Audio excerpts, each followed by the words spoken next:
Olá, sejam bem-vindos a mais uma aula de biologia. Hoje nós iremos abordar as teorias evolucionistas. Eu me chamo professora Priscila. Bom, há muito tempo atrás, antes do que nós conhecemos hoje como ciência, os gregos, principalmente Aristóteles, eles tinham a ideia do que nós chamamos de geração espontânea. O que era isso? Eles achavam, eles tinham essa percepção de que um organismo ele surgia da matéria inerte, como, por exemplo, de uma camisa suja ou da levedura de farelo de trigo ou de arroz. Eles observavam os ratos, as baratas, os parasitas, e eles achavam que aqueles animais eles saíam da matéria inerte, saíam do nada. Após o século XVIII, as pessoas acreditavam, né, que as espécies, todas elas vinham já pré-determinadas através de um Deus, que Deus criou todas as coisas como elas são e que elas são imutáveis. E também teve outra teoria em conjunto com essa, que nós chamamos de criacionismo, que chama-se fixismo, que é justamente a complementação uma da outra, que fala que Deus criou algo e que todos os animais são imutáveis. Fixismo e criacionismo. Bom, a partir do século XVIII, as pessoas começaram a se perguntar sobre como realmente se formavam os organismos. Então, alguns naturalistas começaram a procurar evidências sobre a imutabilidade das espécies e também começaram a procurar evidências que mostravam que uma espécie poderia ser análoga a outras. Como eles fizeram isso? Eles começaram a dissecar alguns animais e perceberam que eles possuíam alguns órgãos que aparentemente não possuíam nenhuma utilidade, mas eram perceptíveis em vários tipos de animais. Bom, uma das principais evidências que esses estudiosos puderam observar foi quando surgiu a descoberta dos fósseis. Eles observaram que existiam animais primitivos, né, espécies primitivas, que não eram mais vistas, por exemplo, na época que eles começaram a estudar. Como a gente percebe hoje que existiam espécies antigas, né, espécies que já existiram e que hoje não existem mais. Bom, entre os diversos evolucionistas, existiram vários estudiosos que acreditavam nessa teoria de evolução das espécies. Nós podemos citar dois principais, que foram o Lamarck e o Darwin, que eles fizeram uma teoria que nós chamamos de Lamarckismo e Darwinismo.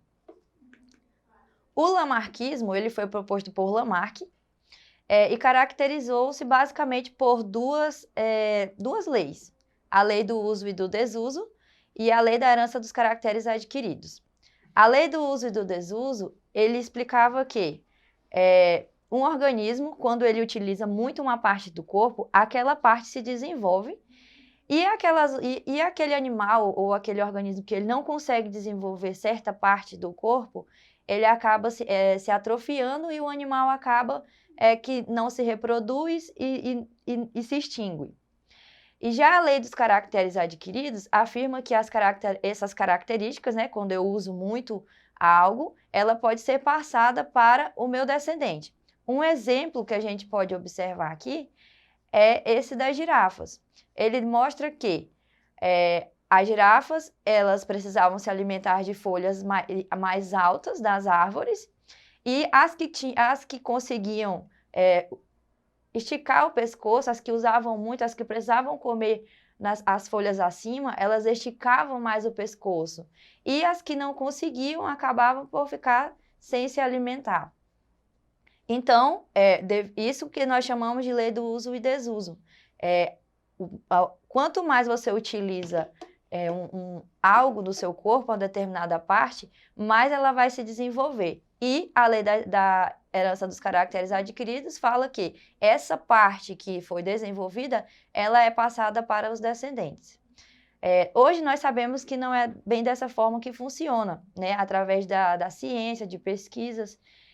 Mas Lamarck teve uma contribuição muito importante, pois foi ele que introduziu essa ideia de evolução dos organismos na sociedade. Ele é que deu esse start. Nossa, os animais, eles podem evoluir, eles não são imutáveis.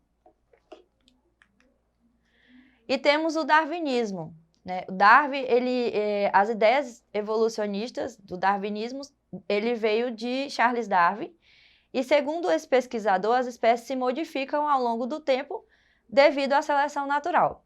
O que seria essa seleção natural? Os organismos, eles vivem em uma luta, eles vivem lutando constantemente pela sua sobrevivência. E apenas aqueles que se adaptam melhor ao ambiente, eles são capazes de sobreviver. Sobrevivem, se reproduzem e passam essas características vantajosas aos seus descendentes. Temos o exemplo aqui dos tentrilhões.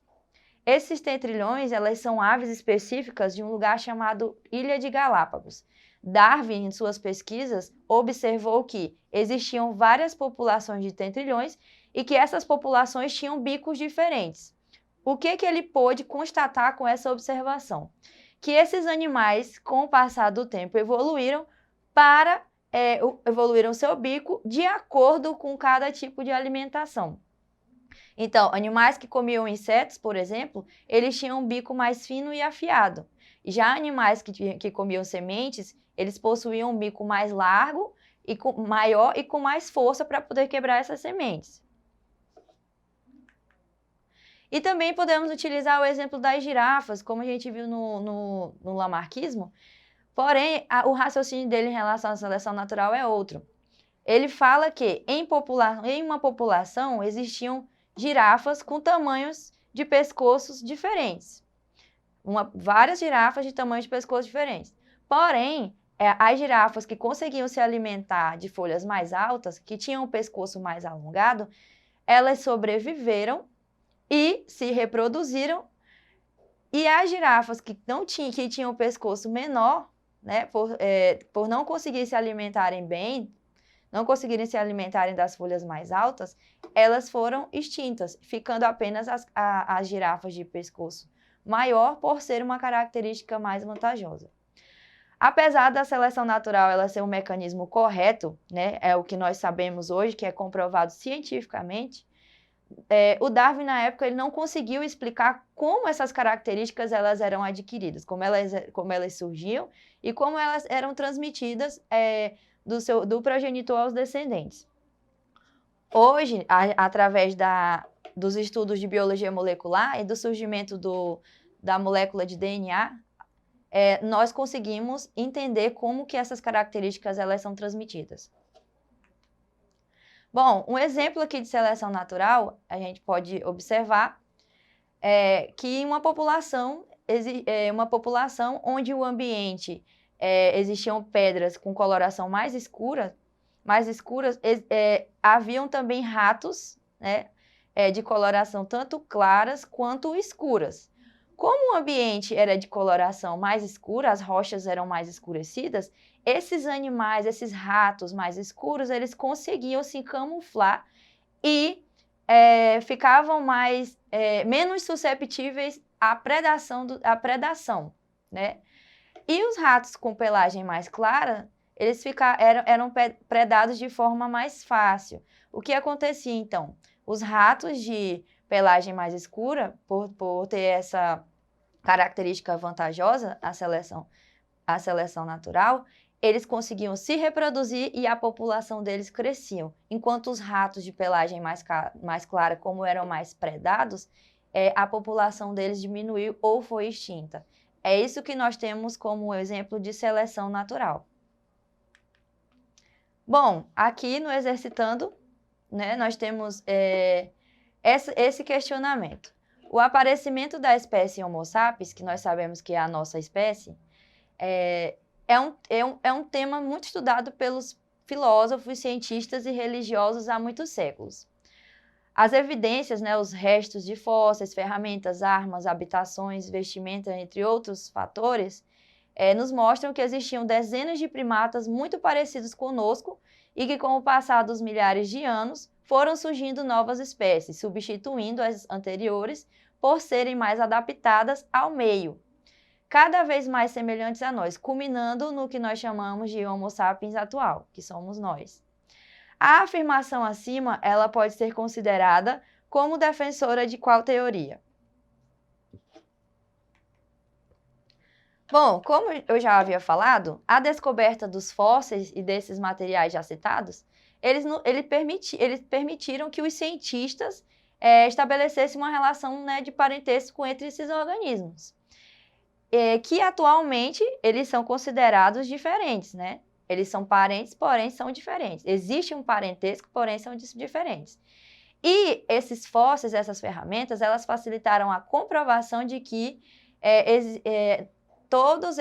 que o Homo sapiens, os organismos, na verdade, descendiam de um ancestral comum, o que nos coloca a favor da teoria evolucionista de Darwin. Portanto, a resposta correta para este questionamento é o darwinismo, que tem como sua principal teoria a seleção natural, em que os organismos possuem características, né, que conferem a sua adaptação ao ambiente e onde se reproduzem e geram descendentes adaptados àquele ambiente.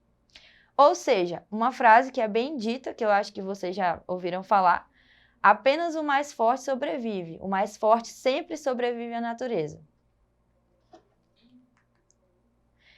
Bom, agora que vocês que a gente já estudou sobre isso, que vocês já sabem sobre as principais teorias evolucionistas, treinem na casa de vocês, procurem realizar as atividades que serão propostas pelo professor e também acessem a plataforma no link edu.ce.ac.gov.br. Obrigada!